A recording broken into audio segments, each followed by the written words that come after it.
commencer cette soirée, je remercie Raphaël d'avoir bien voulu accepter de venir dialoguer un peu avec moi et avec vous. Et bon, pour cet ouvrage, je remercie en particulier Juliette Thomas et Bastien Cani qui vraiment m'ont beaucoup aidé parce que c'est un ouvrage que je n'étais pas du tout décidé de faire, hein, c'est-à-dire il est arrivé après un bouquin qui pour moi était très important, que aussi Juliette avait bien voulu publier aux éditions du Pommier, qui s'appelle La singularité du vivant. Et un tout petit peu, bon, c'était un peu le point d'arrivée pour moi de toute une recherche de la singularité du vivant, hein, dans lequel j'expose un modèle organique, etc. Nous avons vraiment où pour moi, en tant que chercheur, il y avait vraiment la barrière entre les vivants et l'artefact, etc. C'est un travail que je mène depuis des 15 à 20 ans. Alors après ces bouquins-là, la singularité, je n'étais pas très chaud pour repartir comme ça. Et Juliette m'a beaucoup aidé en insistant qu'il fallait le faire, en me disant quels étaient les axes. Et Bastien Cani, voilà, il a permis que le bouquin existe écrit en français. Chose que moi me surprend toujours quand je vois mes bouquins écrits en français, quand je les relis, je comprends la moitié. Voilà. Alors donc, je ne sais pas si tu veux commencer, Juliette Thomas, éditrice et PDG, non parce que il faut, PDG, voilà, il faut parler oui, bonsoir, et merci d'être là.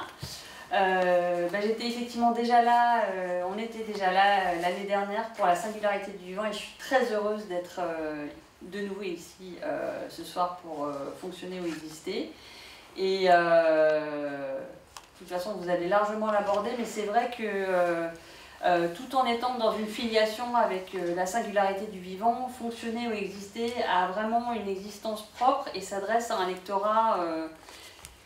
C'est ce sur quoi on a beaucoup débattu ensemble. Il s'adresse à un lectorat beaucoup plus large que la singularité du vivant, avec une approche plus engageante, comme peuvent l'être nombre d'essais au Pommier. Donc des essais à la fois très accessibles, mais aussi qui proposent une réflexion active à ses lecteurs. Et voilà, je suis très heureuse de ce petit livre, beaucoup plus petit que la singularité du vivant et beaucoup plus accessible et qui j'espère en fait va faire bouger les lignes dans le grand public. Voilà. C'est à mon tour de vous remercier, de remercier évidemment Miguel Benassayag et les éditions du Pommier de me donner la chance de discuter ce soir. Alors ce sera moins une discussion que des questions, parce que moi j'ai beaucoup moins de choses intéressantes à dire que Miguel Benassayag sur ces questions-là, donc ce sera plus qu'un dialogue, véritablement un jeu de questions-réponses dans les 45 minutes qui viennent à peu près, hein, on n'est pas à la minute, mais 45 minutes, une petite heure on va dire, et ensuite on donnera évidemment l'occasion, parce que c'est ça qui est intéressant aussi à la salle, de pouvoir poser des questions.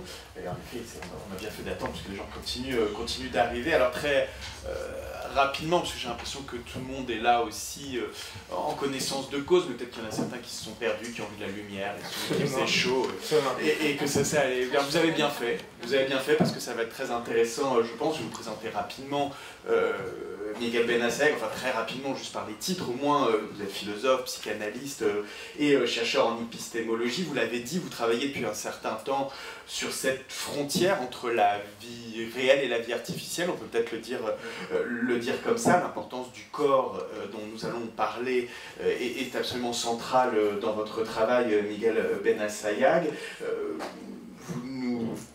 Vous nous parlez un petit peu de cette évolution que certains appellent post-humaniste, transhumaniste, qui entend se libérer d'un certain nombre de limites, les limites inhérentes au vivant, dont la limite ultime, hein, celle qui nous guette tous encore pour l'instant, qui est celle de la mort, évidemment, et nous allons en parler. Alors ce nouvel essai s'inscrit évidemment dans cette continuité d'une réflexion sur l'hybridation entre l'homme et la machine, et après avoir essayé de montrer ce qui, du vivant et de la culture, n'était pas réductible à la machine algorithmique, vous poussez la réflexion un petit peu plus loin en vous appelant ici à identifier ce qui distingue le fonctionnement de l'existence. Vous savez, presque dans cette collection du premier qui s'appelle d'ailleurs assez logiquement manifeste, vous avez une sorte de fonction, enfin je l'ai sorti comme ça, je ne sais pas ce que vous en pensez, de lanceur d'alerte presque, Miguel Benassayag. Vous nous alertez sur cette forme de colonisation de notre existence par la logique du fonctionnement dans une époque, nous dites-vous, où l'on n'a pas le temps de prendre le temps, on risque de verser dans une perception purement utilitariste de nos existences au quotidien bien ordonné, et vous en traquez les signes de cette colonisation, en quelque sorte, de nos existences. On a traqué les signes dans la vieillesse, dans le refoulement de ce que vous appelez le versant négatif de la vie, la haine du corps, évidemment, la tyrannie de l'évaluation. Voilà, tout ça, on va en parler. Mais je voulais d'abord vous poser la question, parce que cette distinction entre exister, entre fonctionner et vivre, entre exister et fonctionner, elle paraît évidente quand vous l'énoncez, et pourtant vous la déployez de façon qui montre que voilà, c'est toujours quand les bonnes idées, on a l'impression que c'était quelque part dans le fond de notre tête et on n'arrivait pas à mettre les mots dessus. Comment est-ce que vous êtes arrivé à cette distinction qui semble, encore une fois, évidente, mais qui demande quand même un petit peu de réflexion, qu'on la déploie, qu'on l'explique voilà, aux gens qui sont là ce soir. Bien, merci. Au fait, moi, ça fait très très longtemps que je travaille dans la recherche, ce qu'on appelle la neurophysiologie, la physiologie. J'ai commencé avec quelqu'un qui est connu pas mal parmi vous, qui est Francisco Varela, n'est-ce pas, le Chilien, la salpêtrière. Donc, dans mon travail de recherche, ce que j'ai trouvé systématiquement, pas sans surprise de ma part, c'est que ces dernières, pour dire comme ça, 25 années, on opérait une sorte de tournant de la recherche et des objectifs de la recherche assez étonnants, qui venaient confirmer quelque part ces projets, qui étaient le projet de votre compatriote Jean-Pierre Changeux, hein, qui, dans le fameux L'homme neuronal, vous vous rappelez le livre L'homme neuronal, il dit dorénavant, c'est possible d'abolir la frontière entre le neural et le mental. C'est-à-dire que donc le neural, c'est la tête vue comme un ordinateur, hein, comme un disque dur, etc. Et le mental vécu ou pensé comme l'esprit, la psyché, la subjectivité. Alors, ce qu'il va dire, que ça va devenir un mot d'ordre, un programme de recherche, c'est ce réductionnisme qui dit finalement notre connaissance actuelle des fonctionnements, comme ça, des fonctionnements, grâce à l'imagerie médicale, etc., nous permet aujourd'hui de comprendre ce qu'on prenait comme si singulier, si particulier de l'humain et du vivant, les comprendre comme des circuits intégrés, modélisables et reproductibles par des algorithmes, etc. Quand Jean-Pierre Changeux dit ça dans l'homme neuronal et qui est quand même un mot d'ordre, à vrai dire, on était tous plutôt très intéressés, honnêtement très intéressés pour comprendre les systèmes multi-agents, pour comprendre les nouvelles machines, n'est-ce pas? Alors, on était peu enclin à faire des exégèses ou interprétations philosophiques ou anthropologiques de qu'est-ce que ça signifiait. Qu'est-ce que ça signifiait quoi? Qu'est-ce que ça signifiait cette assimilation entre les vivants et la machine, n'est-ce pas? Or, les travaux ont continué et petit à petit, le monde algorithmique, le monde du fonctionnement, le monde digital est devenu celui qui a, la seule différence qu'il y a avec le monde du vivant est quantitatif, n'est-ce pas? Alors ça c'était pour moi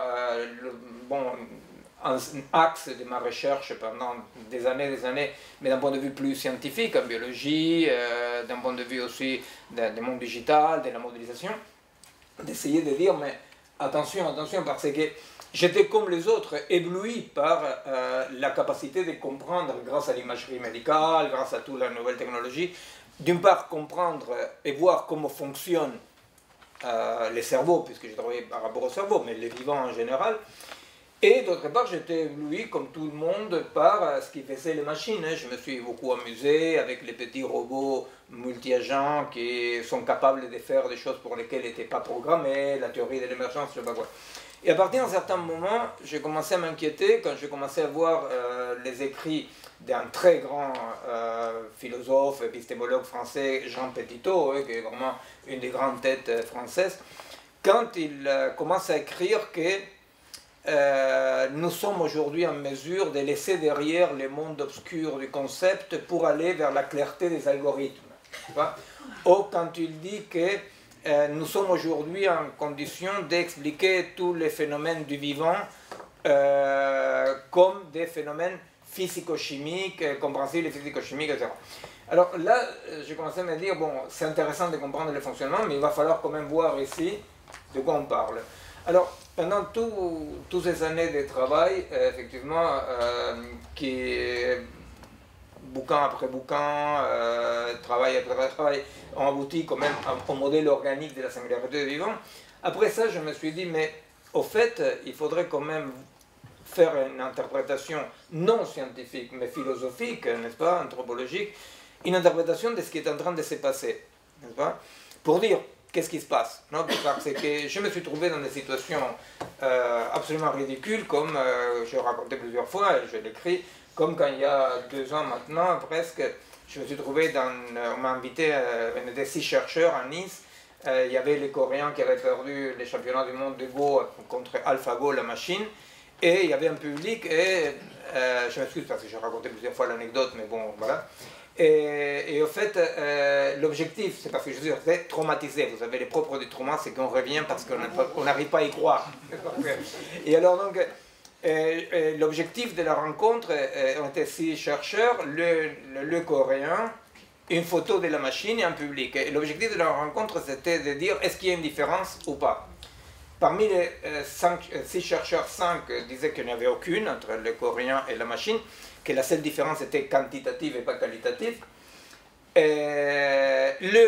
Moi, on avait appelé un mec bizarre, moi, donc, qui est Laurent Alexandre, par exemple, dans ses bouquins, il dit Miguel Benassayag, il est bioconservateur, n'est-ce pas? Alors on m'avait invité, vous voyez, comme la Libye des gauches, comme on dit, vous voyez, c'est-à-dire la Libye, quoi, c'est-à-dire, bon, voilà, on invite un qui dit qu'il y a une différence, n'est-ce pas? Mais le plus drôle, c'est que les Coréens, lui, il était partisan de l'hypothèse qu'il n'y avait aucune différence qualitative entre lui et la machine, n'est-ce pas?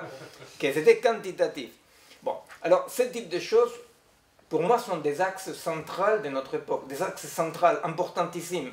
C'est-à-dire, même l'autre jour, j'ai discuté avec quelqu'un, je lui disais, tu vois l'horreur dans le monde de ce qui se passe au Pakistan, en Syrie, ce qui est en train de se passer, bien, tout ce qui se passe là, se passe sur la scène de l'horreur. Mais ce qui est en train de se passer vraiment, c'est que la scène est en train d'être détruite, n'est-ce pas? C'est-à-dire qu'on n'aura même plus la scène où l'horreur va se jouer. Bon, alors, ces petits bouquins, est un effort pour dire, mais en fait, pourquoi tant de travail, de recherche scientifique là-dedans?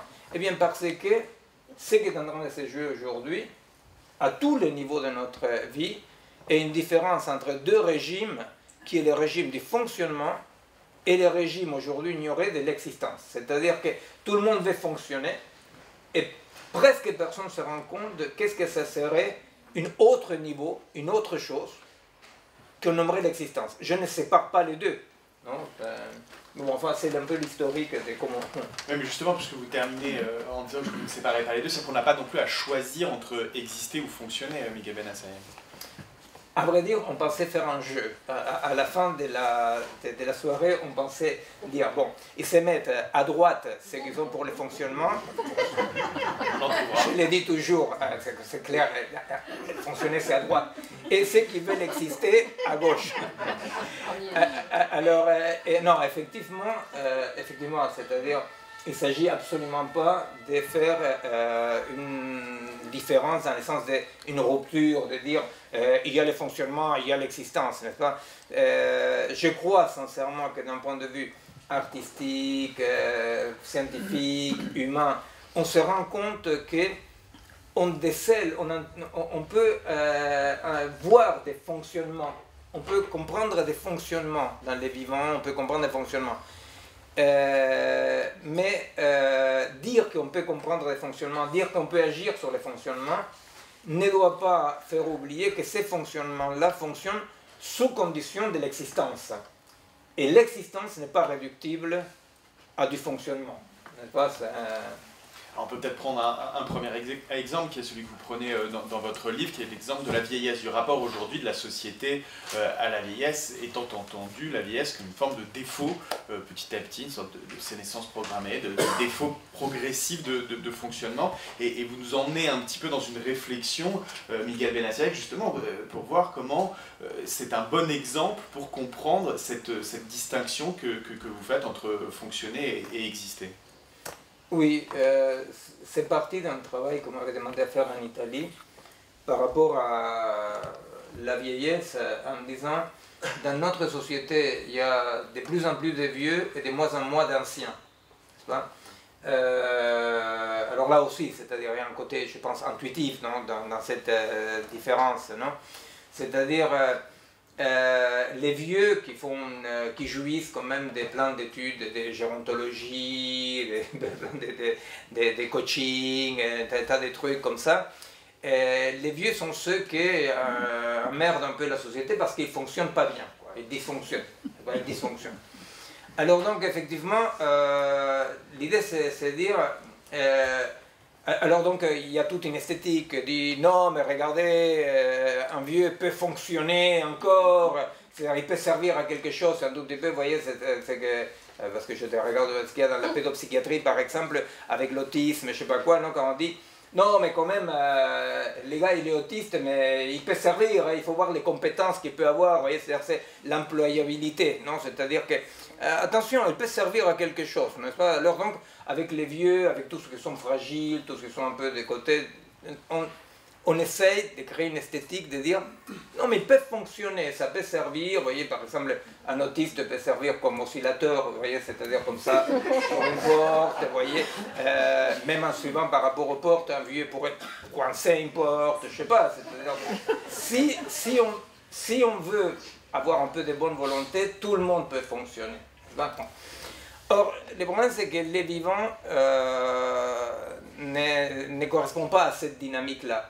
Le vivant et l'humain, là-dedans, hein, comme dirait Spinoza, l'homme n'est pas un empire dans l'empire. Hein, alors, les vivants obéissent à des régimes plutôt des cycles, n'est-ce pas, des cycles dans lesquels les temps linéaires n'est qu'une mesure possible. Mais tous les fonctionnements physiologiques, par exemple organiques, biologiques, n'obéissent pas en temps linéaire. C'est-à-dire obéissent à des cycles, à des itérations. Alors, si moi je mesure la quantité de vie de quelqu'un par un temps linéaire, je ne me trompe pas. Je dis, bon, mais c'est une donnée qui ne dit rien, par exemple, de tous les temps intensifs, cycliques, complexes, qui font une vie, qui font la vie, vraiment. Alors donc, l'idée c'était un tout petit peu ça. L'idée c'était, effectivement, à partir de l'exemple de la vieillesse, de dire, mais la question c'est qu'exister, c'est justement incorporer cette négativité, cette faille, qui n'est pas une défaillance, n'est-ce pas? Cette faille qui n'est pas une défaillance, c'est-à-dire que le vivant se fonde sur des failles qui vont structurer notre subjectivité, notre rapport au monde, notre singularité. Or, dans les fonctionner, on ne voit que des défaillances. Alors donc l'idée c'est de dire, par exemple aujourd'hui petit à petit avec notre monde de l'information, notre merveilleux monde de l'information comme on dit, non? Je mettais un exemple bête, mais si vous prenez Pépé, le petit-fils, n'est-ce pas? Alors le petit-fils demande à Pépé, Pépé, qu'est-ce que tu sais de la sexualité des oiseaux, non? Alors Pépé, il dit, bon, écoute, quand ils sont petits, ils sont pas grands, bon, il dit 3 ou 4 conneries, bon, peu importe. Et là, il est en train de s'opérer ce qu'on appelle une structure de transmission. Vous comprenez? C'est-à-dire dans lequel l'information donnée n'est pas le centre de la chose. C'est une structure de transmission. Pourquoi? Parce que donc le vieux n'a pas vieilli pour rien. C'est-à-dire, les vieux, dans le seul fait d'exister et de répondre sur une chose qu'il ne connaît rien, peut-être, mais le fait de répondre et que ce soit le petit-fils qui questionne, etc., il y a une structure de transmission, de culture qui est en train de se recréer, n'est-ce pas? Si papy et petit-fils vont tous les deux appuyer sur des boutons sur l'ordinateur pour savoir sur Internet sur la sexualité des oiseaux, là, ce qui se passe, c'est qu'on aura une information très très bonne, mais cette information-là arrive sur une base non structurée, et c'est l'énorme différence qui existe en physiologie, hein, la vérité c'est que c'est un truc très concret, entre information et connaissance. Parce que la connaissance, c'est ce qui se passe par des corps situés, des corps structurés, dans lesquels l'information n'est pas l'axe central. Alors, un ancien, un vieux qui est un ancien, est justement quelqu'un qui n'a pas vécu pour rien. Qui vraiment, il est là comme garant de qu'il y a eu un avant, il y aura un après, et qu'en plus, passer le relais, c'est pas un drame, passer le relais, c'est une joie, vous voyez. Donc, il y a tout ce truc-là. Et alors, effectivement, sont un des éléments d'exister, parce que, comme tu l'as dit tout à l'heure, c'est-à-dire aujourd'hui, les tenants du fonctionnement dont mon ami Laurent Alexandre en tête, et effectivement, ils ont trouvé l'axe du fonctionnement central, n'est-ce pas? C'est-à-dire, nous, on va vous montrer comment les vivants, ce n'est que du fonctionnement algorithmique. Nous, on va vous montrer. Et comment on va le montrer? En abolissant cette défaillance, quand même, terrible qui est la mort. Vous voyez, donc c'est pas rien, vous voyez, c'est pas rien parce qu'en plus la personne qui vieillit rappelle qu'il faut passer les relais. Alors donc notre société elle est très très sadique avec les vieux parce que alors donc on dit les vieux doivent faire les jeunes, mais à quoi on appelle être un jeune? À quelque chose qui est tout à fait antinomique de la jeunesse. On appelle un jeune quelqu'un qui voit sa vie comme un curriculum vitae, qui ne prend pas de risques, qui ne prend pas son temps, qui ne perd pas son temps, vous voyez. Alors donc, c'est là où il y a la perversion un peu nauséabonde, non? C'est-à-dire qu'on dit aux vieux, fais semblant d'être un jeune, mais au fait, à ce qu'on appelle aujourd'hui jeune, et l'écrasement de la jeunesse comme la période de l'exploration, non?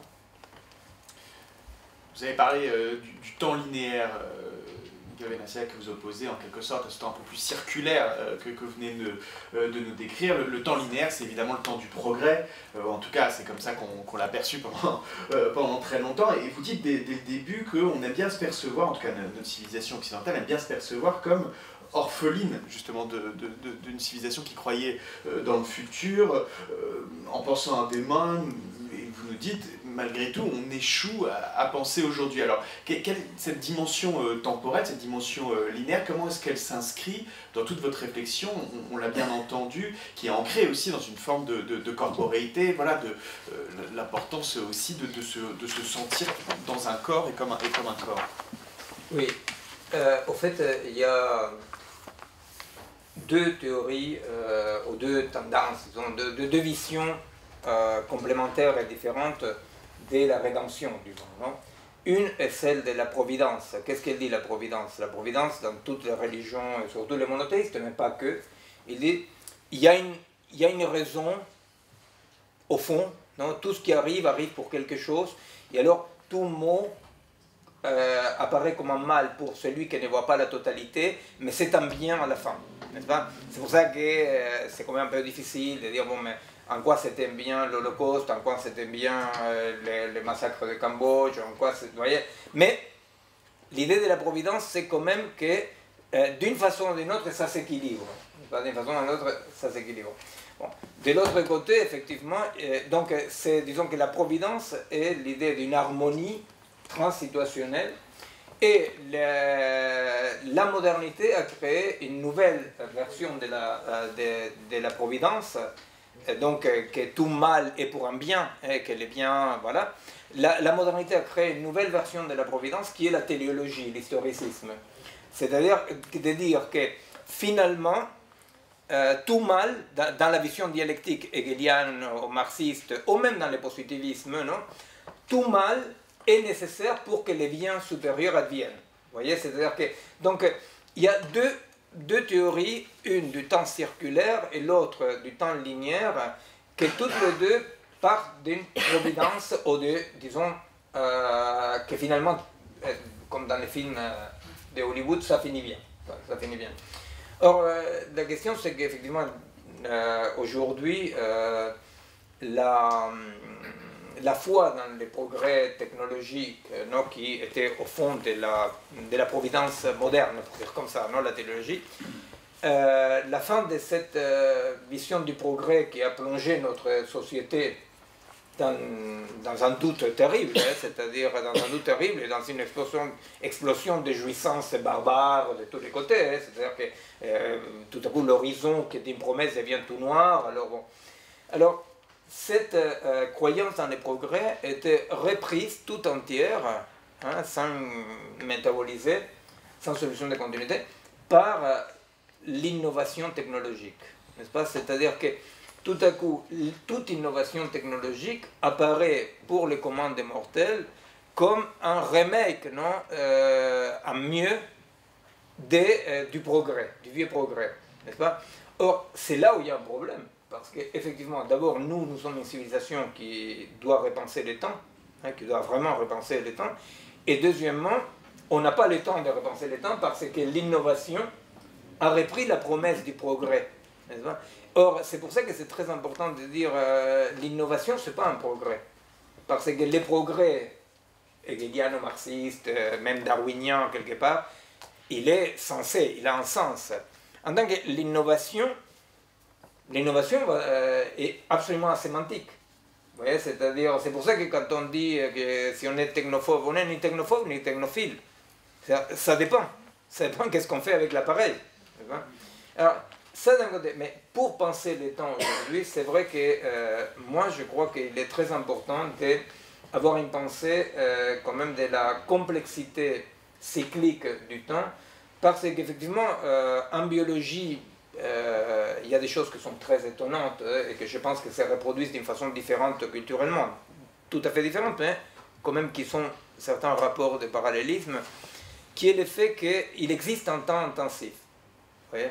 Moi, je pense qu'il existe une dimension intensive du temps, des modes différents, sous des modes différents en biologie comme en culture, mais qu'est-ce que ça veut dire une intensivité du temps? Ça veut dire que, par exemple, dans une même minute, dans une même heure, il n'y a pas la même quantité de vie intensive pour deux personnes avec des expériences différentes. Ceci semble très bizarre, mais bon, vous avez consulté Étienne Klein qui est très clair par rapport à la question du temps, n'est-ce pas? C'est-à-dire, la vérité, c'est que quand même, la relativité du temps linéaire, vous la constatez tout simplement parce que si vous êtes en bas d'une montagne qui fait 4000 mètres, une minute dure beaucoup plus aux 4000 mètres qu'en bas. Vous voyez, donc, le problème, c'est que la mesure du temps, qui est vraiment la construction de l'Occident, et la mesure du temps, des poids, etc., la mesure du temps a précédé un peu ce qui se passe aujourd'hui, dans lequel la carte a pris la place du territoire. Vous voyez, on a cru que le temps était la mesure du temps. Ouais. Alors vous savez, c'est très très intéressant, c'est un sujet très peu étudié, mais très intéressant, comme l'effort de l'Occident pour unifier les mesures de temps, des poids. Et vous savez qu'il y a un truc très drôle, c'est qu'Einstein, d'un côté à Vienne, et Poincaré en France, tous les deux à des moments presque pareils, tous les deux ont participé des offices d'unification des temps et des mesures, avant de devenir les génies qu'ils étaient, non? Et que c'était l'effort pour faire qu'il soit midi à Paris et à Marseille. C'est l'effort pour faire qu'une minute dure la même chose à 4000 mètres qu'en bas. Bon, cette unification forcée est un pas indispensable pour arriver à la digitalisation du monde après. Vous voyez, c'est-à-dire, mais cette modélisation forcée qui fait prendre la mesure pour la chose mesurée. Et dans le monde digital, le pas est donné. Il n'y a pas de différence entre la mesure et la chose mesurée, parce que la chose est la mesure. Vous avez cité Étienne Klein, on peut citer aussi les travaux de Carlo Rovelli qui sont assez limpides sur ces questions-là. Mais puisque vous avez parlé d'Étienne Klein, j'ai l'occasion de fréquenter un peu à la France Culture et il a une anecdote, puisqu'on a parlé d'anecdotes tout à l'heure et c'est important aussi de raconter. Il dit que tous les ans, les suppléments montres des différents magazines l'appellent pour lui demander, parce que voilà, ils veulent lui donner un petit supplément d'âme, un petit supplément intellectuel, et il se plaît toujours à leur dire, mais les montres n'ont rien à voir avec le temps. Voilà, donc c'est quelque chose qu'il dit régulièrement. Mais puisque vous allez dire que je suis aussi bioconservateur, mais vous n'avez pas répondu tout à fait à ma question sur la question du corps, Miguel Benassayag. Et si je vous la posais, c'est parce qu'il y a un livre qui est, à mon avis, assez important cette année de l'essayiste américaine Sirius Vett, qui s'appelle Les Mirages de la Certitude, qui a été publié aux éditions Actes Sud et qui est sous-titré Essai sur la problématique corps-esprit. Et c'est toute une réflexion de Sirius Vett sur l'intelligence artificielle et elle développe un point de vue assez sceptique en fait sur la possibilité de l'intelligence artificielle, enfin de l'intelligence artificielle de véritablement exister. Et l'une de ses hypothèses, c'est parce que l'intelligence artificielle n'a pas de corps. Et c'est l'impossibilité, même aujourd'hui, elle va très très loin dans ses analyses justement des expériences les plus poussées en la question. Elle dit, bah, si on veut vraiment développer une intelligence, il faut lui donner un corps. Et donc j'aimerais que vous nous éclairiez là-dessus, parce que vous avez aussi toute une réflexion sur ce que vous appelez l'endosquelette, l'exosquelette, c'est-à-dire cette approche très très corporelle de ce qui nous construit comme individu, ce qui nous est imposé de l'extérieur, ce que nous avons en nous-mêmes, bref, cette importance qu'il y a à avoir, je me touche, il y a à avoir un corps. Oui, c'est-à-dire, l'effet est que l'existence est vraiment ce qui regarde à des corps situés existants, non? C'est-à-dire, dans l'exemple de Rovelli d'ailleurs, sur de la montagne, non? Si mon ordinateur, par exemple, ne fonctionne pas pareil en bas de la montagne qu'en haut de la montagne, je les jette, n'est-ce pas? En tant qu'aucun corps fonctionne pareil en bas de la montagne qu'en haut de la montagne. Et alors, tous les travaux sur le biotope intestinal, par exemple, qui parlent sur l'influence des bactéries, n'est-ce pas, par rapport à la pensée, par rapport aux états cérébraux, etc., eh bien, montrent qu'effectivement, l'existence est sous condition de corps situés, qui, parce que situés, produisent dans la situation une pensée ou un acte. Or, on voit bien que dans le monde digital, ce qu'on essaye, c'est... alors, c'est vrai que parmi les chercheurs sérieux, on ne parle pas de transhumanisme, mais on parle des projets post-organiques. N'est-ce pas? On parle des post-organiques. Toutes les recherches sont dans le sens de comment déréguler, comment passer au-dessus des limites de l'organisme, de l'organique, etc. Alors, la question, c'est qu'effectivement, dans le fonctionnement, le seul temps est le temps de la montre, le temps linéaire, que l'appareil, en tant que corps physique, n'est qu'un accident et qu'on essaye de plus en plus d'éliminer, c'est la dématérialisation du monde, n'est-ce pas? Alors, cette dématérialisation qui va dans le sens du fonctionnement, effectivement, va dans le sens de considérer le corps comme l'accident, n'est-ce pas? Le corps est un accident, et ça, c'est drôle parce qu'on est dans la caverne de Platon, hein? C'est-à-dire dans la caverne de Platon, l'esclave qui s'échappe, il voit la lumière, et c'est quoi la lumière? La lumière, c'est le monde des archétypes mathématiques, n'est-ce pas? C'est-à-dire, et alors, il revient à la grotte, et qu'est-ce qu'il dit? Il dit la vérité est dehors. Alors, toutes les interprétations sympathiques, libertaires, ils disent, voilà, on veut tous être l'esclave qui s'échappe, qui dit la vérité, jusqu'au moment qu'il massacre. Non, mais bon. Mais en fait, ce qu'il dit Platon très clairement, c'est pas ça. Ce qu'il dit Platon, c'est les corps sont les simulacres. La vraie vie, ce sont les algorithmes, j'allais dire, mais bon, voilà. La vraie vie, ce sont les archétypes arithmétiques, n'est-ce pas? Alors donc, aujourd'hui, on est en plein dans ce platonisme-là, dans lequel on essaie d'éliminer les corps. Hein? Et on voit bien, par exemple, dans l'idée que ça fonctionne beaucoup mieux sans corps, bah, est une idée aujourd'hui très forte. Hein? C'est-à-dire, je ne compte plus les articles, les thèses dans lesquels on dit on peut corriger les erreurs de la nature. Et par là, on ne parle pas d'une médecine réparatrice, on parle d'une médecine augmentatrice. Alors, comment on peut dépasser les corps. Effectivement, l'existence est sous condition des corps situés, que parce qu'est situé, parce qu'il y a un risque, parce qu'il est fragile, ils sont convoqués. Oui, vous poussez très très loin dans ce livre « Fonctionner, exister », vous poussez très très loin la réflexion sur ce sujet, puisque vous avez une partie sur ce que vous appelez l'homme modulaire, c'est-à-dire un homme dont le corps est conçu comme un ensemble de modules, dont on pourrait remplacer les modules déficients quand ils arrivent au bout, ou quand même dès l'origine ils sont déficients, et vous en arrivez à cette idée selon laquelle finalement fonctionner, c'est la négation, l'élimination de tout facteur humain. Oui, absolument.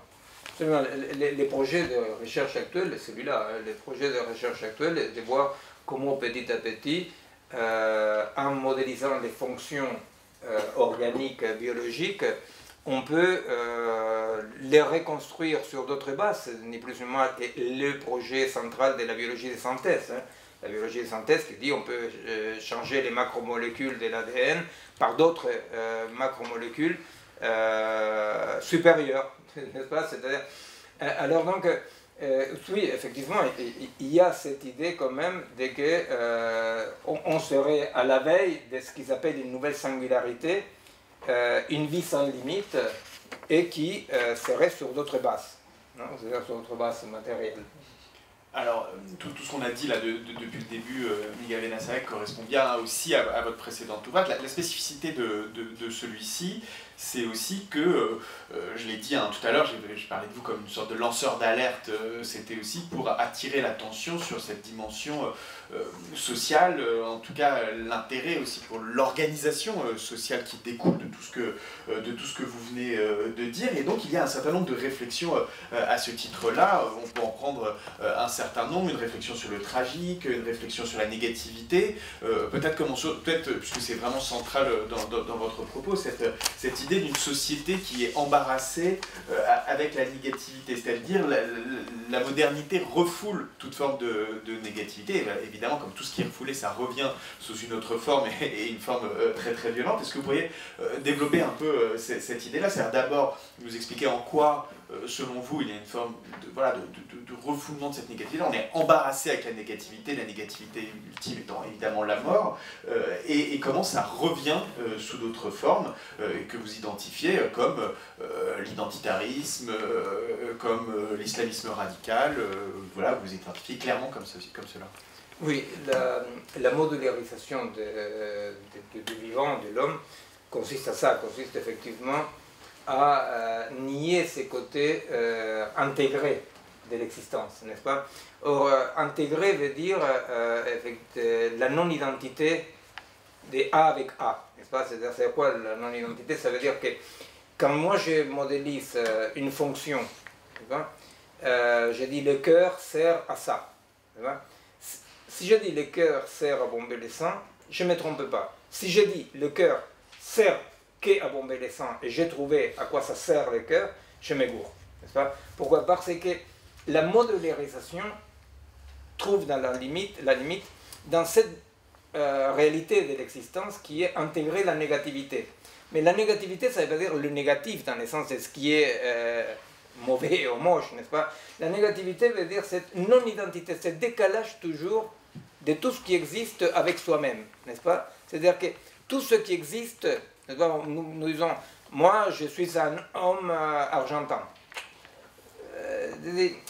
Si je dis je suis un homme argentin, je ne mens pas. Si je crois qu'être un homme argentin est une substance qui m'identifie, ah ben là c'est fini. Et alors bon, c'est le fameux exemple de Sartre, du garçon de café, quand il décrit les garçons de café, et il dit voilà, il distribue des trucs, il prend les commandes, je sais pas quoi, c'est un garçon de café, mais il se prend pour un garçon de café. Alors, se prendre pour un garçon de café, ça veut dire quoi? Ça veut dire cette identité avec une essence, n'est-ce pas? De dire, j'ai une essence et je suis cette essence-là.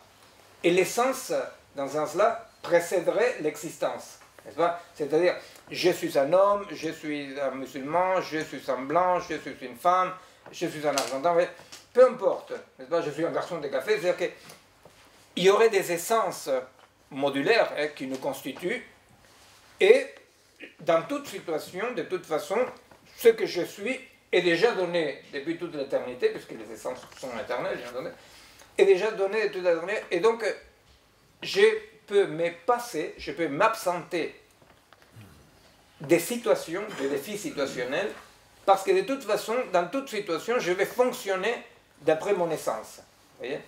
Alors, moi, je crois qu'effectivement, aujourd'hui, il y a deux tendances, comme tu les as évoquées, deux tendances de fonctionnement qui sont très différentes dans la forme, mais que toutes les deux s'opposent à ces principes de l'existence, en tant que l'existence est cette présence corporelle à la situation, n'est-ce pas? C'est-à-dire, c'est le fameux exemple de Camus avec la chute, hein? C'est-à-dire, voilà, on a entendu plouf, et alors là, du coup, le mec, l'avocat, n'est plus un avocat de succès qui va dîner, c'est un bonhomme qui laisse se noyer la bonne femme, n'est-ce pas? C'est-à-dire qu'alors, il n'y a pas de sens. La situation dit ce que tu es. Vous comprenez? La situation va dire ce que tu es. Les mecs, ils continuent à passer les ponts, vous vous rappelez la chute de Camus, les mecs continuent à traverser les ponts parce que lui, c'est un grand avocat qui va à un rendez-vous. Or, ici et maintenant, dans la situation, il est un lâche qui laisse noyer une bonne femme. Si le lâche est avocat ou pas, vous voyez, c'est pas ça ce qui va le déterminer dans la situation. C'est-à-dire que dans la situation, la donne, elle est toujours redistribuée. Bon, il existe donc deux tendances très fortes et très différentes apparemment vers ces fonctionnements. Hein, les fonctionnements, ça veut dire, dans toute situation, je sais qui je suis, donc parce que je correspond à une essence. Une est la technophile, non, la fuite en avant technicienne de « je dois fonctionner ». Je dois fonctionner. Le fonctionner est une invitation à s'absenter des situations. Pas? Je dois fonctionner bien, je ne dois pas avoir de dysfonctionnements. Donc, le fonctionner comme ça, dans lequel petit à petit on rentre par cette colonisation de notre vie, de notre cerveau, de par la machine. N'est-ce pas? Alors, il y a une façon de fonctionner qui évite l'existence qui est donnée par le fonctionnement de plus en plus de nos vies colonisées par la technique. Et l'autre mode de fonctionnement sont les différents intégrismes, hein, que ce soit l'islamisme, ou que ce soit les différents relativismes culturels, comme en Amérique latine aujourd'hui sont si forts les relativismes culturels, qui disent, dans toute situation, de toute façon, je suis un musulman, dans toute situation, je suis un mapuche, dans toute situation, vous voyez, c'est-à-dire que la recherche d'une identité, non, enraciné d'une tradition qui est vraiment costaud, je suis ça, bah, au bout du compte, par rapport au sujet qui moi m'intéresse, revient au même. Parce que ça revient à s'absenter de la situation. Vous voyez? Parce que dans la situation, que tu sois musulman, mapuche, que tu sois... Dans la situation, ça ne définit pas ce que tu es. N'est-ce pas? Et c'est bien, c'est là où on voit quand même s'absenter. Hein, s'absenter. S'absenter soit parce qu'on est dans les bons fonctionnements, hein, soit parce qu'on est dans la bonne essence. Hein. Pour le dire comme ça, il y a une sorte de fonctionnement synchronique, hein, c'est-à-dire toujours dans une permanent présent comme ça, sans histoire, qui est celui de la technique, et un fonctionnement diachronique, hein, c'est-à-dire je suis mes ancêtres. Ça nous amène tout droit, parce qu'on n'en a pas encore parlé, à la psychanalyse et à votre approche aussi clinique qui est présente dans ce livre. Comment est-ce que tout ce que vous venez de décrire, et vous en donnez quelques exemples dans ce livre, Miguel Benassaia, comment est-ce que ça se retrouve par exemple dans les gens qui viennent vous consulter, qui viennent vous voir, voilà, et vous me dites, bah, ils viennent en me disant ma vie ne fonctionne pas. Et donc vous avez évidemment, ça va être difficile de répondre parce que vous auriez envie de leur dire mais c'est pas le problème, et en même temps c'est pour ça qu'ils viennent vous voir. Oui, non, ça m'arrive, ça dépend de la personne qui vient, ça peut arriver par exemple qu'on ait le loisir de dire à quelqu'un qui vous dit je viens vous voir parce que je vais mal, et alors ça m'est arrivé de lui dire bon mais est-ce que vous viendrez me voir quand ça va bien? Non, alors la personne est un peu surprise, je dis non, mais vous savez, parfois ça va bien, parfois ça va mal, pourquoi vous venez me voir quand ça va mal? Alors parfois ça fonctionne, mais parfois ça ne fonctionne pas du tout. Parce qu'effectivement, tous les collègues, alors là on est tous dans le même banc, n'est-ce pas? On est noyé sur la demande du bon fonctionnement. C'est-à-dire qu'il y a une esthétique, il y a une vision de soi, il y a un rapport au monde et à son corps absolument pris dans les fonctionnements. Alors, les gens viennent vous voir parce qu'ils disent je fonctionne mal au travail, je fonctionne mal dans mon couple, je fonctionne mal avec mes enfants, avec mes parents, je fonctionne mal. Tu vois? Et alors, c'est absolument vrai que fonctionner mal provoque de la souffrance. Hein, c'est-à-dire, donc, là, il y a un problème. C'est-à-dire, bon, d'accord, c'est de là toutes les thérapies comportementales, les coachings, n'est-ce pas, qui disent, bon, merde, là, il faut l'aider à fonctionner bien. Je me souviens une fois qu'avec Isabelle Stenger, on s'était rencontrés quand j'avais sorti des livres noirs de la psychanalyse il y a quelques années. Et alors, moi, on m'invite toujours comme le bizarre, non? Alors, donc, c'était toute une série d'Américains qui parlaient avec un accent qui déjà s'aménivait. Et alors, tous, ils étaient pour le travail du coaching, tout ça. Et alors, moi, j'étais le latino arriéré qui défendait une psychanalyse phénoménologiste, comme je l'ai fait. Bon. Et alors, donc, l'Américain, à un moment donné, il a voulu m'éduquer parce que c'est la fonction des Américains par rapport à nous. Et alors il m'a dit, mais écoute, si quelqu'un vient te voir pour une phobie, toi qu'est-ce que tu fais? Écoute, je sais pas, j'essaie de comprendre dans le contexte, et peut-être en comprenant les contextes, quelque chose lâche. D'accord, si ça lâche pas. Écoute, s'il lâche pas, je sais pas, j'essaye, je sais pas, de demander à quelqu'un s'il peut nous accompagner avec un peu médicamenteux, je sais pas quoi. Et ça ne fonctionne pas. Je dis, bah, j'essaye à travers tout ce temps-là que la personne comprenne un tout petit peu dans quel ensemble de son existence existe cette phobie-là. Et alors l'Américain, là, il dit, voilà, ils sont tous comme ça, c'est latino-américain, voleur et menteur. Il dit, alors j'ai compris que pour l'Américain, c'était comme si vous allez à la pizzeria et vous demandez une margarita, et le garçon lui dit, non, prends 4 fromages. Alors c'était comme ça, c'est-à-dire le mec il me demande de l'enlever sa phobie, et je lui parle de son existence, je sais pas quoi. Alors je suis malhonnête, carrément. Ce qui m'expliquait la merloc, c'est que j'étais malhonnête. Si l'autre me demandait une margarita, je lui donnais une margarita. Et que je n'avais pas à contextualiser, vous voyez, c'est-à-dire effectivement, ma maman qui est dentiste, si jamais quelqu'un venait les voir parce qu'il avait mal aux dents, elle lui dit oui, mais votre carie vous fait mal, mais dans votre existence, comment s'inscrit-elle cette douleur, n'est-ce pas? Bon. Sauf que on n'est pas tous dentistes, même dans la médecine, il existe quand même une médecine comme ça palliative qui n'est pas simplement pour crever. La médecine palliative, c'est la médecine intégrative, non, qui intègre. Et alors donc, c'est compliqué parce que les patients, ils viennent, ils vous demandent comme la merloc de dire j'ai une phobie, tu m'as guéri la phobie, oui ou pas, ou je vais voir les coachs d'à côté. Et alors, la question c'est comment on aide un patient à pouvoir assumer son existence, c'est-à-dire assumer que ce qui lui arrive, ça arrive, dans quel contexte, de quoi ça parle, n'est-ce pas? C'est-à-dire qu'on essaye de décoller, pour dire comme ça, on essaye de faire des anti-changeurs, hein? On essaye de décoller le mental du neural, on essaye de les décoller un peu, de mettre en signification.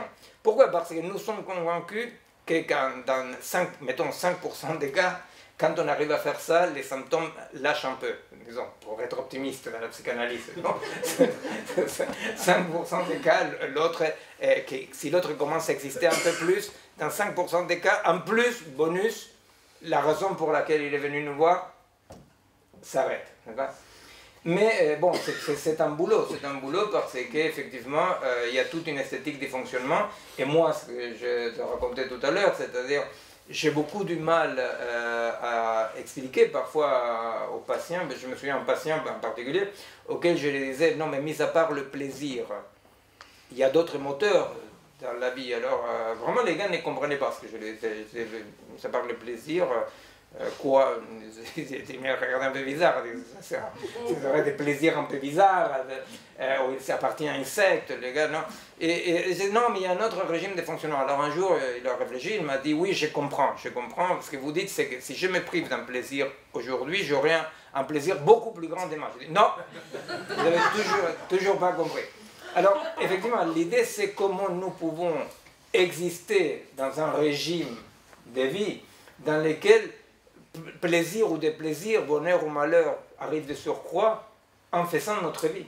Et faire notre vie, c'est quoi? Faire notre vie, c'est exister dans les situations dans lesquelles nous sommes, en assumant comme on peut les situations dans lesquelles nous sommes. C'est-à-dire, exister, ça signifie ça. Et une société qui nous met dans les fonctionnements en mettant comme seul nord l'utilité ou le plaisir, va être une société qui met en danger ses habitants. C'est une très très belle conclusion. Je pense que dans cette première partie, on a fait à peu près, comme je le disais tout à l'heure, une petite heure. Maintenant, on peut passer, si vous le voulez, à une série de questions du public. Alors, je vais me lever. Sinon, on chante. Sinon, on chante? Non. Non. Parce que je chante très mal. Très bien. Donc, alors c'est toujours pareil, hein. C'est la première question qui est difficile, et ensuite ça va bien. Donc, il faut que quelqu'un se débrouille. Voilà. Merci, monsieur.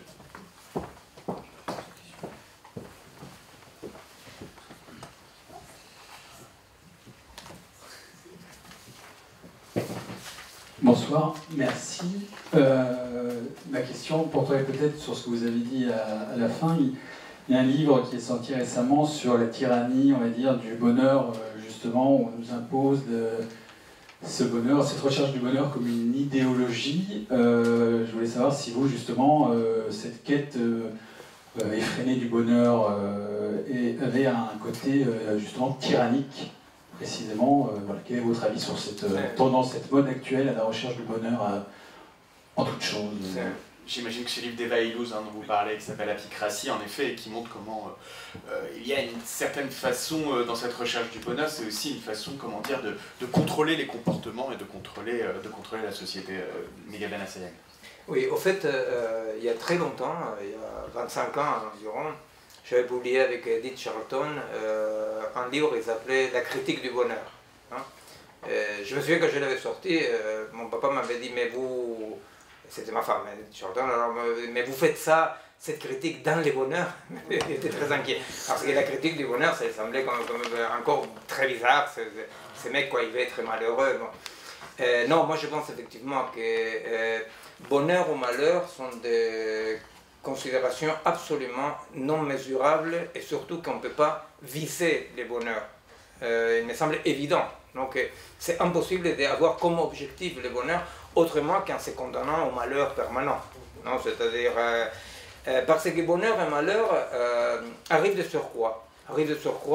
Et il n'y a pas de conditions pour, n'est-ce pas? Il n'y a pas de conditions pour. C'est pas parce que, vous voyez, c'est le fameux dit très réactionnaire, mais très réactionnaire de tu as tout pour être heureux. Parce que justement, il n'y a pas un tout pour être heureux. Moi, je me souviens des moments de plénitude absolue, que vraiment j'ai été heureux comme un fou au fond d'une prison en Argentine. Et pourquoi? Parce que tout à coup, soit par morse avec un professeur de physique qui était à côté, j'avais compris quelque chose de la physique très compliquée, soit parce que je n'avais pas cédé à la peur, soit parce que, je ne sais pas, vous voyez, c'est-à-dire que tout à coup, j'ai connu.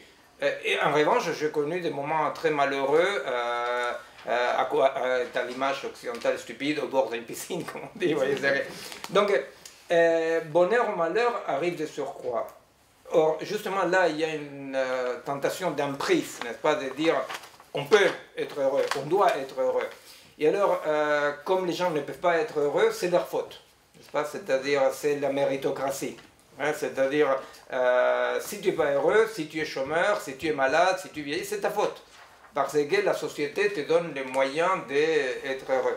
Et je pense que c'est, vraiment d'un point de vue philosophique et surtout d'un point de vue clinique, c'est une horreur. C'est-à-dire, les bonheurs et les malheurs, ce qu'on appelle bonheur et malheur d'ailleurs, ça correspond beaucoup à des neuromédiateurs qui font qu'il y a des gens comme moi que très facilement, je suis très heureux, facilement au point d'être, voilà, mis à part bioconservateur, débile conservateur, c'est-à-dire, il y a d'autres qui ont une capacité pour être malheureux terrible, n'est-ce pas? Et bon, c'est comme ça, c'est-à-dire, c'est un truc comme ça. Mais ce qui est sûr, c'est que cette idée de sois heureux est une idée de destruction de tout lien. C'est une idée de destruction de tout lien social, des liens avec soi-même. Pourquoi? Parce que les bonheurs et les malheurs est la subjectivité totale. Je suis heureux ou je suis malheureux, n'est-ce pas? Et alors donc, chacun en train de s'auto-évaluer si j'étais heureux ou si je ne suis pas heureux, n'est-ce pas? S'empêche l'autre catégorie, que mon patient n'a pas compris, j'aurais dû le dire, de lire Spinoza au moins, non? Qui est la catégorie de la joie, n'est-ce pas? La catégorie de la joie est cette catégorie dans laquelle la puissance d'agir, la puissance des pensées, une certaine puissance nous donne cette joie du vivant, n'est-ce pas, qui est au-delà du bonheur ou malheur, hein, ne se joue pas là. Et effectivement, la joie est ce qui lie. Hein. En tant que la recherche du bonheur, alors c'est pas étonnant que notre société propose comme seul objectif le bonheur. Je me souviens une fois un dîner avec deux profs agrégés de philo. J'étais très étonné parce que mon préjugé était que des profs de philo, quand même agrégés, étaient des gens qui étaient au courant des choses. Je me souviens dans le dîner que tous les deux, ils m'ont tombé dessus parce qu'ils disaient qu'ils ne voyaient absolument pas aucun autre horizon possible pour les actes que plus de plaisir ou moins de plaisir. Et ce que nous voyons tristement et banalement, sordidement dans la clinique, c'est comme tout lien de couple, tout lien avec les enfants, tout lien avec les parents, tout lien avec la société s'efface parce que dans cette négociation bonheur-malheur, on n'a pas son compte. Et alors on casse les liens. Si je n'ai pas assez de bonheur, je ne vois pas pourquoi je resterai là. Et on dit, bon, peut-être il y a un autre registre. C'est d'autres registres que celui de l'existence, et celui qui aujourd'hui est très difficile d'accès.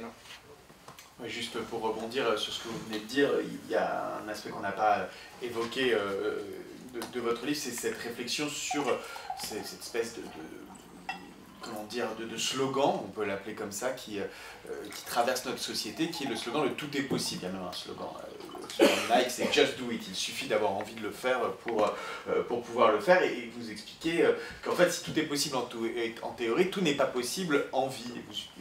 En vie, VIE, voilà. Et vous utilisez cette expression, ce concept du compossible. C'est-à-dire, c'est pas parce que c'est possible en théorie que c'est possible aussi dans le réel. Donc juste un mot là-dessus, comme ça quelqu'un va lever la main et on va pouvoir faire circuler Alors, en fait, le concept de contre-possibilité, je vous dis tout de suite, c'est un concept que Leibniz m'a volé. Donc, vous allez voir que Leibniz m'a copié, et dans ses bouquins, il met compossible. Sauf si c'est le contraire. Alors, donc, effectivement, Leibniz l'explique, c'est ça. Leibniz explique que parmi les possibles théoriques, hein, après, quand ça passe à l'existence, il y a des incompossibilités ou des compossibilités. C'est un mélange, c'est un néologisme, non? Que j'ai aucune idée comment c'est en allemand, mais dans le cas, c'est l'idée de que possible et composé. Vous voyez? Donc, ce qu'il va dire Leibniz, c'est que dans l'existence, la négativité, non, la faille est inhérente à l'existence, parce que tout ce qui existe doit se coltiner avec cette compossibilité, n'est-ce pas? C'est-à-dire, et que ça, ce n'est pas un accident de la vie, ça c'est la vie, c'est ça la négativité de l'existence, n'est-ce pas? Alors de ce point de vue-là, effectivement, tout est possible, et le slogan de l'époque. Et bon, on peut le décliner dans tout ce qu'on veut, n'est-ce pas? Mais par exemple, nous voyons bien comme aujourd'hui l'idée de que je dois pouvoir choisir mon phénotype, hein, c'est-à-dire mon corps, hein, je dois pouvoir choisir mon phénotype. Passe comme la grande liberté, hein, parce qu'on dit chacun choisit son phénotype, la biologie n'a rien à voir avec l'affaire, etc. Et si on dit la biologie existe, c'est-à-dire on est considéré comme un fasciste fini parce que comment la biologie existe. Or, dans cette histoire de je peux changer mon phénotype, changer mon sexe, comme je veux, parce que je me sens d'un autre sexe, je ne sais pas quoi, il y a cette idée que jusqu'à avant-hier, Walter Benjamin dénonçait comme l'idée fasciste centrale, qui est l'idée de réduire les fantasmes à la chair. n'est-ce pas? C'est-à-dire que la chair doit correspondre au fantasme, n'est-ce pas? Que justement ce décalage entre mon corps et mon fantasme pourrait être écrasé. Chose que ça s'appelle, en psychopathologie, ça s'appelle la psychose, n'est-ce pas? Et en politique, ça s'appelle le fascisme. C'est-à-dire cette idée de qu'il n'y ait pas ce décalage permanent. Parce que, combien même je peux faire une opération pour changer quelque chose de mon phénotype, n'est-ce pas? Eh bien, quand même, le nouveau phénotype ne correspondra pas au fantasme. Parce que justement, ce qui divise la société aujourd'hui est que le mental ne peut pas se réduire au neural. C'est-à-dire que le subjectif, le fantasme, la culture, la pensée, l'amour ne peut pas se réduire au neural. Or, vous savez très bien, Laurent Alexandre, moi je le remercie de vivre parce que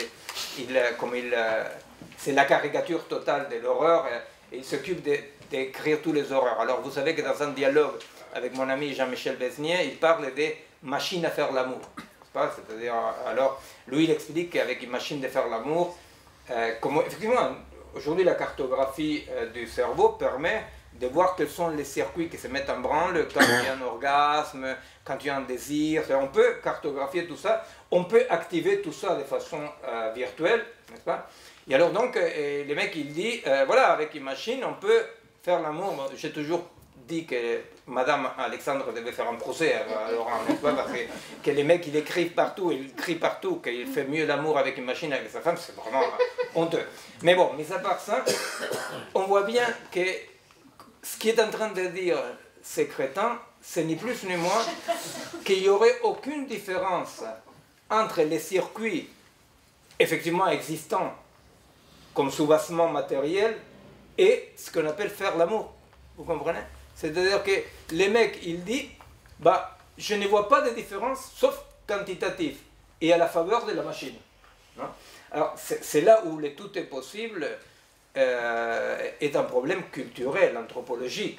Je les traite, je l'étudie d'un point de vue scientifique, c'est pour ça que j'écris ces bouquins d'un point de vue plus anthropologique ou philosophique, parce que c'est un problème anthropologique quand même. Qu'est-ce que c'est cette société qui peut accepter comme hypothèse aujourd'hui dominante, n'est-ce pas, qu'avec la machine on peut les faire mieux, n'est-ce pas? Justement, s'il y a quelque chose qui caractérise un état amoureux, c'est que ça ne marche pas, quoi. Parce que ça ne marche pas. C'est pour ça que je dis parfois à mes patients, mais ça c'est quand je vais bien économiquement, parce que vous savez, je me dis, ça ne marche pas avec ma femme, ça ne fonctionne pas bien. Je dis, bon, ça veut dire peut-être que vous vous aimez. Oui, je sais que je dois vous poser une question, je sais pas exactement ce que je veux savoir, mais je pense que votre réponse... Ils ont peur qu'on les tire dessus. Non, tu peux marcher. Tu peux marcher. C'est Amérique latine, mais pas à ce point-là. Je voudrais vous pousser un peu dans vos retranchements pour savoir ce que je veux savoir, en fait. Vous m'excuserez de vous instrumentaliser. Absolument. Ça fonctionne. Okay. Ça fonctionne, c'est cool. La question que je me pose, c'est au fond, est-ce que vous essayez d'imposer une valeur ou vous avez des arguments pour dire que exister c'est mieux que fonctionner? Je voudrais défendre Laurent Alexandre, c'est une blague. Je comprends. Vous voyez ce que je veux dire? Je m'arrête là. Non, je comprends. Non, j'essaie de ne pas défendre des valeurs, justement. J'essaie de ne pas défendre des valeurs parce que une valeur, telle qu'on les comprend banalement, disons une valeur, ça serait quand même une mesure ou quelque chose qui vient de l'extérieur comme une morale. Moi, je suis tout à fait consubstantiel et absolument du côté d'une éthique à la Spinoza dans laquelle la différence entre ci et ça vient de l'intérieur même, vient du mode d'existence, n'est-ce pas? C'est-à-dire que je ne dirais pas que ceci est bien, qu'exister c'est bien, fonctionner c'est mal, du tout, du tout. Simplement, j'essaie de comprendre en quoi c'est monopole presque du fonctionnement, en réduisant l'existence, met en danger le vivant. Met en danger le vivant. Alors, dans ces bouquins-là, je ne parle pas du vivant, je parle de notre vie en tant qu'humain, etc. Mais j'essaie de montrer comment qui se passe d'une question de diminution de la puissance du vivant face à des dangers terribles, parce que où il y a l'urgence épocale, elle est où? C'est que nous sommes envahis des informations apocalyptiques, et plus on est informé, moins on peut agir, n'est-ce pas? Pourquoi? Pour un tas de raisons. D'abord parce qu'on est informé en tant qu'individu. Et alors c'est pas la bonne mesure, n'est-ce pas? C'est-à-dire être informé en tant qu'individu. Si je dis, moi en tant qu'individu, qu'est-ce que je peux faire? Rien. Parce que justement, mais vivre comme un individu, ça fait partie du problème. Parce que c'est vivre comme un individu, ça veut dire être déjà sérialisé, séparé du contexte, n'est-ce pas? Et après, effectivement, oui, il est très important aujourd'hui, et c'est là le lanceur d'alerte, effectivement, tu as raison, c'est très important de revendiquer, de montrer, de mettre sous lumière qu'il y a un autre registre du vivant qui est celui de l'existence. Pour moi, c'est une urgence que vraiment je compare comme ça, mais c'est le truc d'avantage de vieux, je compare avec la résistance à la dictature en Argentine. C'est plus urgent ça pour moi que ce que je fais en Argentine. Parce que vraiment, n'est pas réaliser que la diminution de notre capacité d'existence en incorporant la négativité, la complexité, la diminution de la capacité d'exister diminue notre capacité d'agir. Parce que le fonctionnement, c'est ce qui n'agit pas. Hein? Le fonctionnement, c'est ce qui dit on s'adapte, on fonctionne de façon disloquée, et plus on fonctionne, moins on agit. Alors, pour moi, sincèrement, il n'y a aucun côté ludique, hein, c'est-à-dire, pour moi, il y a un côté d'urgence, comme ça, d'engagement au monde, avec la vie, d'essayer de dire, bon, voilà quelles sont les dimensions de l'existence. Ne l'oublions pas, essayons de voir quelles sont les dimensions de l'existence. Pourquoi? Parce que si on ne peut pas les voir, il y a quelque chose qui est en train d'être détruit. Et si je dis que c'est différent que l'Argentine des dictatures, c'est parce qu'à l'Argentine des dictatures, il n'y a peut-être pas besoin de montrer qu'avec la dictature des militaires, c'était l'horreur. Tout le monde les voyait. Vous voyez? En tant qu'aujourd'hui, c'est beaucoup plus compliqué, parce que pas seulement on ne voit pas que les fonctionnements mettent en danger les vivants, mais au contraire, les fonctionnements apparaissent comme très ludiques, très désirables. Là, ils sont gagnés dans la tête. La différence avec les militaires, c'est ça. C'est-à-dire les militaires, ils étaient extérieurs. En plus, comme on dit, ils portaient un uniforme et ça facilitait pour viser, n'est-ce pas? Aujourd'hui, non. Aujourd'hui, c'est nous qui désirons fonctionner. Et désirer fonctionner signifie désirer arrêter les désirs. Je crois qu'il y avait une question là-bas. Voilà.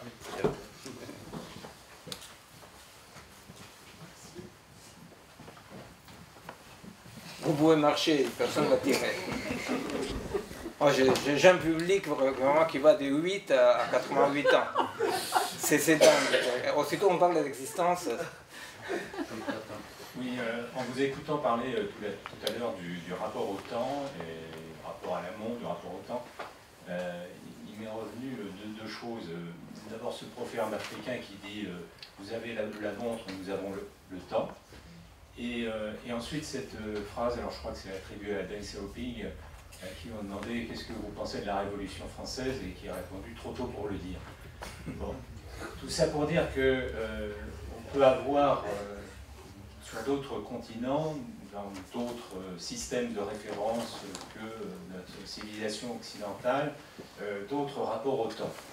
Est-ce que vous pensez que la digitalisation va uniformiser de façon terrible ce rapport au temps, dans une extrême contemporanéisation du temps avec tout ce que ça signifie, il faut s'intéresser à la dernière vidéo sur les réseaux sociaux, etc. Ou est-ce qu'on va pouvoir avoir des civilisations qui vont se fabriquer des temps collectifs, individuels, à eux, à côté de ce temps universel et technologique? Peut-être même que nous, pourrions y arriver. Hein, déjà, la réflexion est déjà entamée à ce titre-là, sur cette notion d'accélérationnisme, ou de ralentir tous les mouvements slow qu'on voit apparaître, slow food, slow science, évidemment. C'est vrai que c'est une question qu'on n'est pas obligé de réserver aux autres civilisations, Miguel Benassayag. Oui, bon, d'une part, c'est vrai que comme la globalité n'existait pas, il n'y a pas un tout totalisant. C'est-à-dire il y a des parties sans tout. Hein, comme dirait l'autre, c'est un cercle qui a le centre partout, la circonférence nulle part. Non, on ne peut pas penser à une globalité comme ça. Mais la globalité, donc, s'avère être l'invasion d'un élément qui devient prioritaire dans toutes les situations. Vous voyez, c'est la différence. Une chose, c'est dire il y a une globalité, autre chose, c'est dire il y a un élément qui contamine toutes les parties. Ouais. Qu'un élément, c'est la définition qu'on peut donner du capitalisme. C'est-à-dire il n'y a pas une unité capitalisme. C'est pourquoi on ne peut pas lutter contre le capitalisme, n'est-ce pas? Parce que le capitalisme existe sous des formes différentes en contaminant tout l'existant. Bon. Moi, je fais une comparaison entre l'écriture et le digital parce que c'est parmi les trois, les deux grandes révolutions anthropologiques majeures. Ce sont deux révolutions de dématérialisation, de décorporisation, de virtualisation, n'est-ce pas? Parce que l'écriture permet une expérience en direct sans mettre le corps. Bon. On dit que l'écriture fait que 70% ou 60%, je ne sais pas, grosso modo, de notre expérience soit en direct, sans mettre le corps. En tant que la digitalisation fait que 90% environ de notre expérience est en direct. Donc à chaque fois moins de corps, et à point que le corps devient le bruit dans le système. Alors de ce point de vue-là, moi j'étais très très choqué quand j'ai vu, il y a déjà, je sais pas, 14 ans environ, arriver massivement dans l'altiplano bolivien, dans les hauts plateaux de la Bolivie, les portables, n'est-ce pas? Dans une civilisation très très très traditionnelle, comme la civilisation Aymara et Quechua en Bolivie, tout le monde avait son portable. Bon, les choses sont compliquées parce que ça c'est pas la même utilisation qu'ici, etc.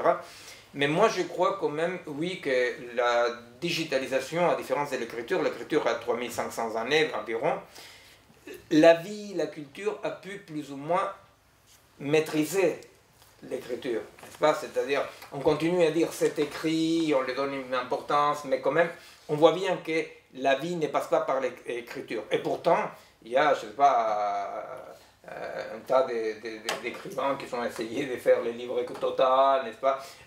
Ils continuent à avoir je sais pas, des intégrismes, considèrent que l'écriture est plus importante que la vie, mais quand même, en 4000 ans, la culture a pu maîtriser l'écriture. Avec le digital, le problème c'est la rapidité de la diffusion, qui empêche le développement des anticorps régulateurs. Non? Quand on pense l'écriture, c'est vrai que l'écriture déterritorialise, comme je disais, n'est-ce pas? 60 à 70% de l'expérience est en direct, c'est plus important l'écrit que... Ok, ça déterritorialise. Mais 4000 années plus tard de l'invention de l'écriture, il y a des peuples non alphabétisés.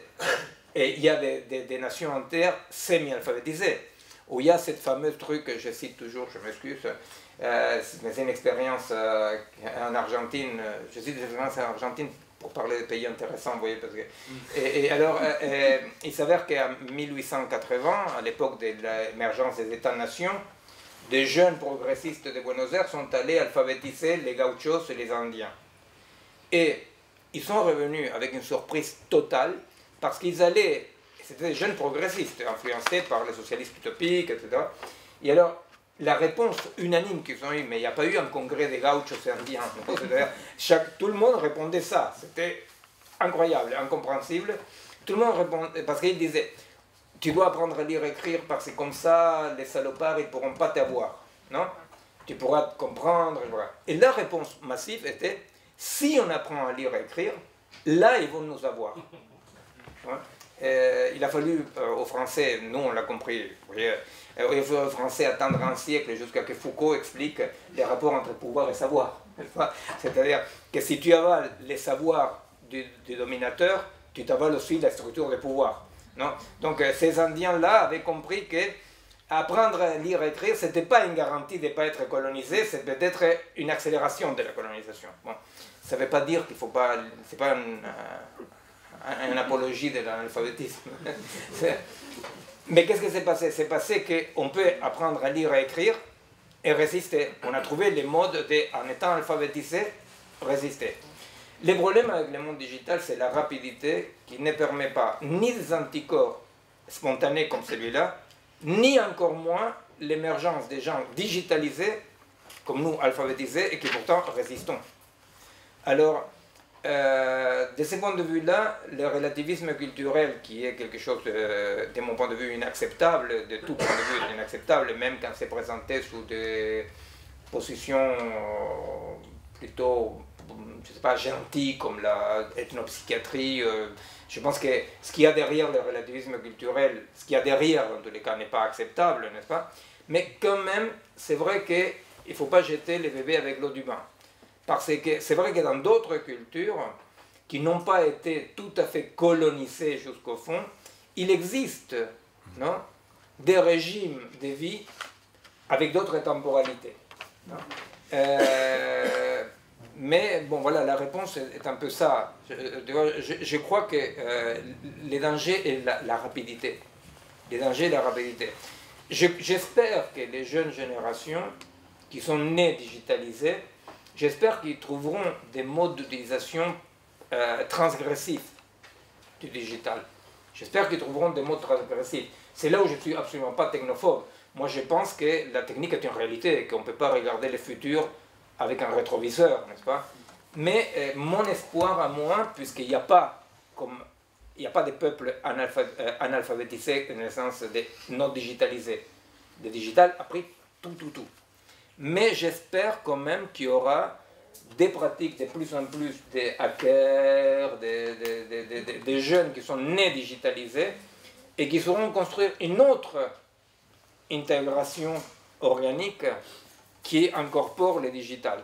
Mais pour cela, il va falloir qu'il y ait des utilisations vraiment transgressives du digital, quoi. On a peut-être le temps pour une dernière question, sauf si on a fait le tour. Ça a été dense quand même. C'est plus une remarque qu'une question, mais sur ces pratiques transgressives liées aux hackers, etc., tout ce qui est de l'ordre des Fab Labs, etc., il y a des initiatives qui ont déjà quelques années, comme le Loop à Paris, une espèce de rassemblement dans un squat, tout un tas de pratiques à la fois sociales, mêlant le digital, notamment dans la résistance contre des pays totalitaires, etc., où je pense par exemple aux espèces de clusters de hackers, c'est-à-dire des formes non spécifiques, très mouvantes, très fluides, etc., comme le cluster Telecomix, qui a permis par exemple en Syrie de couper la censure gouvernementale et d'un coup de faire apparaître sur toutes les pages web, voici les outils pour pouvoir contrer le gouvernement, etc., etc. Bon, avec tout le risque de l'instrumentalisation par d'autres forces, à la fois politiques, gouvernementales, d'entreprises, de ce truc-là, mais il y a des choses comme ça, peut-être un peu trop confidentielles, mais c'était juste une remarque plus qu'une... Par rapport à ça, si nous cherchons, si nous disons où est-ce que nous trouvons des formes d'utilisation transgressive du digital, l'exemple le plus flagrant et le seul qui massivement existe est l'utilisation des artistes, de la part des artistes, de l'outil digital. Pourquoi? Parce que la colonisation est comme ça, c'est-à-dire soit tu es au service de la machine, et petit à petit nos vies, par big data, par etc., deviennent modélées par la machine, soit nous pouvons coloniser la machine. Or, les commandes mortelles, nous n'arrivons pas à coloniser la machine. Sauf quand, par exemple, effectivement, quelqu'un continue à écrire les mêmes bouquins qu'avant, sauf que plutôt qu'avec l'Olivetti, avec le traitement des textes. Mais là où massivement il y a un mouvement de résistance actif, c'est chez une bonne partie des artistes. Pourquoi? Parce que les artistes, c'est la seule communauté qui, en tant que communauté, utilise l'outil digital de la même façon qu'utiliser les papiers mâchés ou les bois. C'est-à-dire que l'artiste continue à faire la même connerie qu'avant en utilisant l'outil digital. Vous voyez, c'est-à-dire que ça modifie effectivement ce qu'ils font. Mais l'artiste, de par son être au monde, pas tous, c'est-à-dire, mais il y a quand même une bonne masse critique d'artistes, que de par l'être au monde de l'artiste, que cet être humain qui est né pour faire quelque chose, n'est-ce pas? Et, alors l'artiste effectivement va incorporer la technique a son truc. C'est la seule expérience sociale que moi je peux repérer massivement comme quel est le groupe social qui colonise la machine. Ben, c'est les artistes. Les artistes, ils utilisent la machine pour faire le même truc qu'ils faisaient hier. Et donc, vous voyez que même la façon de prendre la machine digitale, ça peut me servir à ça. En tant que notre vie, aujourd'hui, c'est suffit une analyse simple et claire de ce qu'on fait au quotidien. Notre vie est plutôt servir aux applications possibles de la machine. On remplit les possibles de la machine. Merci beaucoup, merci d'avoir été avec nous. Et puis merci beaucoup à toi et merci beaucoup à vous.